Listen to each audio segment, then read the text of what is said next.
Honestly, back in 2018, when I moved to Australia, nobody really sat me down and told me the real numbers behind study abroad. I had to figure it out the hard way. So that's exactly what I'm doing today for you in this video. Majorly because every week I speak to so many students on one-on-one calls, and I even see posts on Reddit. Students saying they are 2 months into Australia and already financially stressed. They're skipping meals, picking up extra shifts at 11 p.m., already falling behind in assignments and studies, and I hate to see that. But then when I actually read their full story, it's almost always the same situation. They didn't actually calculate wrong. They just didn't calculate everything. And I feel it's not their mistake. Back home, we are actually taught to plan for the bigger things. Fee, rent, food, and that's it. Done. But Australia does not work like that. That's what I've seen in my past 8 years of journey here. There are different layers in between all of these expenses. So in this video, I'm giving you the full picture. Real numbers, no sugarcoating, everything covered, so you know how much will you exactly spend on your study abroad. Hi everyone. If you're new here, I'm Priyanka. I'm a data analyst living in Australia, and on this channel I document the real unfiltered journey of building a life here as an immigrant, the wins, the mistakes, and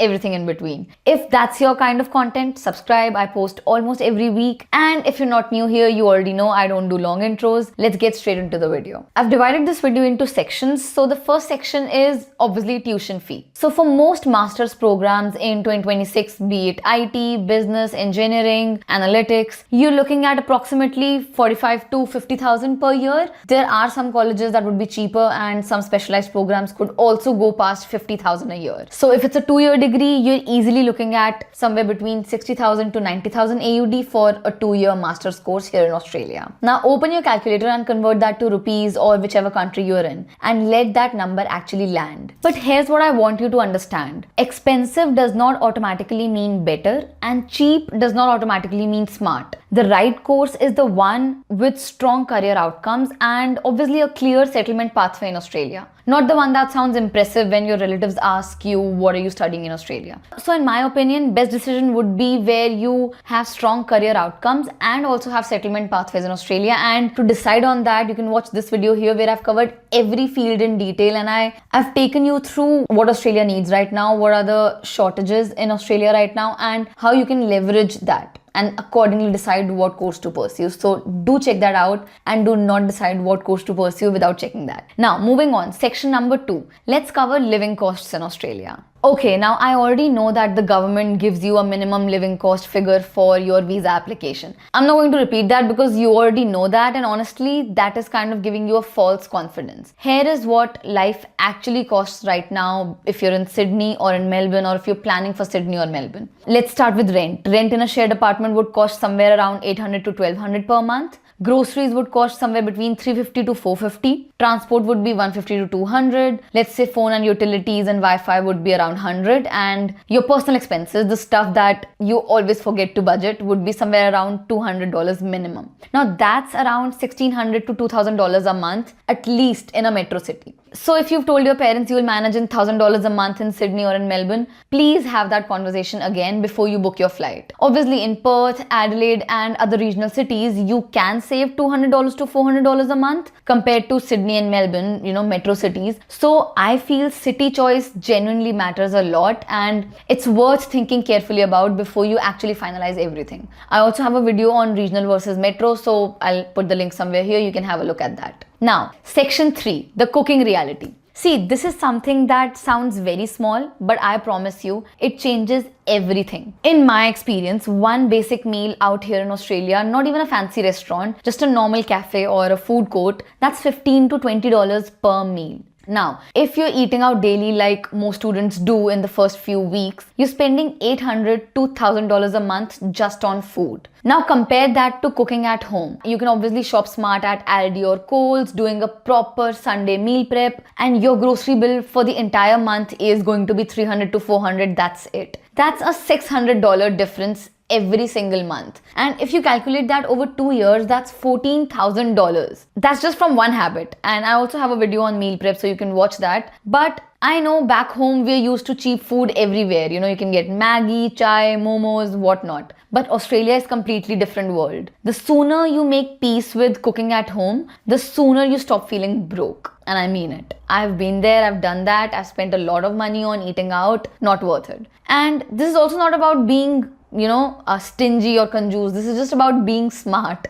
Be smart, do your meal prep every Sunday, and you'll be able to save thousands of dollars over the years. Now, section 4 is part-time work. Let's talk about the biggest myth in every student WhatsApp group back home. I'll get a part-time job and I'll manage everything easily. I get it, I thought the same thing. But here's how it actually works. So during your semester, you can work 48 hours per fortnight. Casual pay and or your part-time job pay is roughly between $25 to $30 an hour for most of the jobs, hospitality, retail, warehouse. Now, if you're consistent, that's around $2,000 to $2,500 a month before tax. That can realistically obviously cover your living expenses, great, but please do not make this your plan for tuition fees. Because here's what actually happens in real life. In your first month, you start working, you look for a job, you don't even have a job because you're kind of settling down, and it takes time to settle down. Then there's exam season, you physically cannot work the same hours because you have to study and also feed yourself, and some weeks you're just exhausted. And that's okay. But your budget shouldn't depend on you being perfect every single week because that does not happen. I want you to think of part-time job, part-time income as a support and not your survival plan. But here's something I personally experienced, and I really want you to know this. Like I always say, being active in uni really helps. So in my second semester, I landed a job on campus at the university itself in Deakin University, and that job was paying me $45 to $50 an hour on casual basis. Now thinking about that, I was putting in same number of hours but almost double the money. That's what university job does.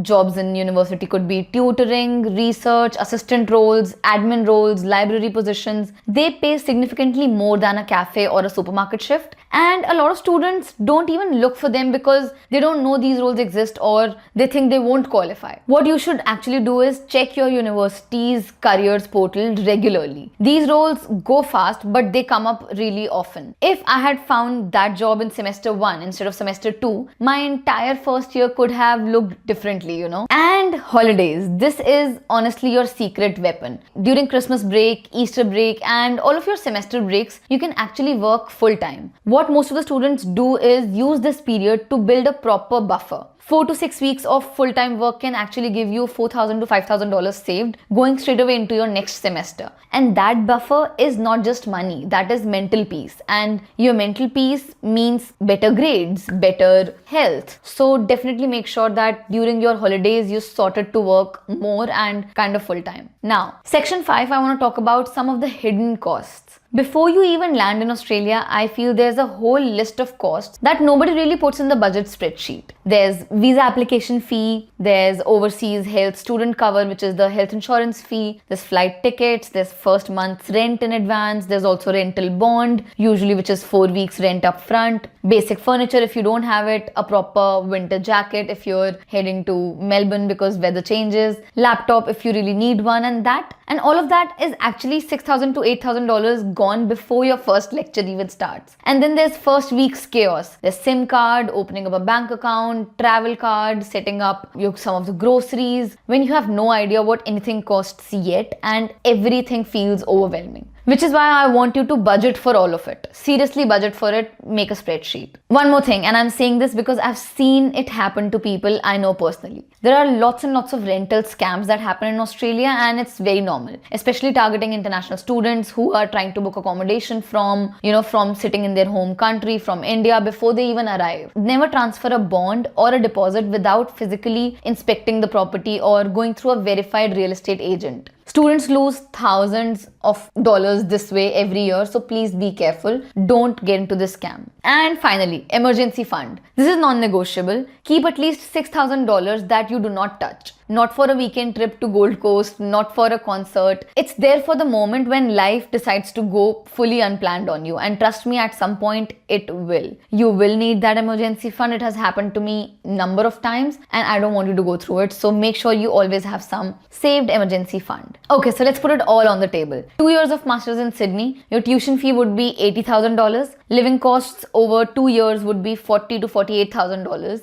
Pre-arrival and your setup costs could be $8,000 to $10,000, and it total comes to $128,000 to $138,000. Now, before your heart rate goes up, obviously, yes, scholarships can reduce this. Moving to regional cities can reduce this. Smart budgeting can also reduce this. But obviously, this is the total amount that you're looking at spending. This is the total kind of investment that you're planning to do on yourself in the next 2 years. Obviously, all of this is not going to go at one point. It's not like you have to submit all of this and then only you can move forward. You would be earning here as well, so that is also included in this amount. But this number is basically just a number for you to think about and sit with, that okay, this is the amount I'm going to be spending, so that you can kind of reverse engineer in seeing how much is your return on investment going to come. If you're going to Sydney, but if you can save some amount by going to a regional city, and living in this regional city, you'll also be getting 1 extra year on your post-study work visa, should you be doing that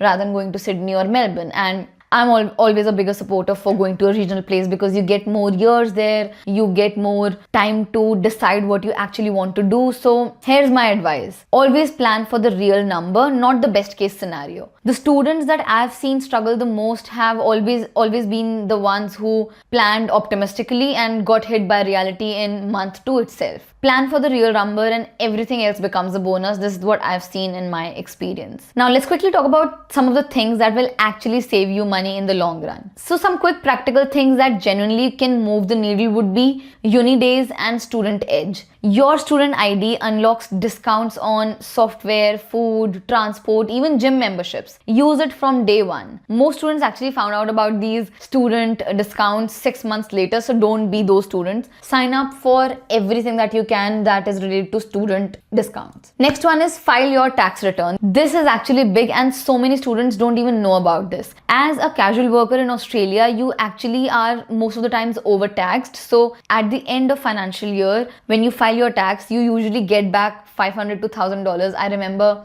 back in 2019 when I filed my tax for the very first time, I got approximately $1,200 back, and oh my god, I was so happy, and it just felt like free money, even though it was the money that was taxed on my salary, but it still felt like I was doing some savings in a hidden account. So always file your tax at the end of financial year in June. Third, Sunday meal prep. You can cook pasta, you can cook in bulk, you can cook so many things, and I know it sounds boring, but you will thank yourself during exam week when you spend money on Uber Eats at midnight while also panicking about assignments and thinking, why am I spending money? Always meal prep, and watch my meal prep video if you need to. Next is Facebook Marketplace. See, Australian students sell furniture when they graduate or move cities. You can actually furnish your entire room for $150 to $200 buying secondhand furniture. Don't buy anything new when you just arrive. It's just not worth it. You can buy everything from Facebook Marketplace, and that's what I still do. Most of the things that I need, I first go on Facebook Marketplace to see the kind of deal I can get. Now, here's what I really want you to take away from this particular video. Studying in Australia is absolutely doable. Thousands of Indian students and immigrants are building incredible careers and lives here every single year.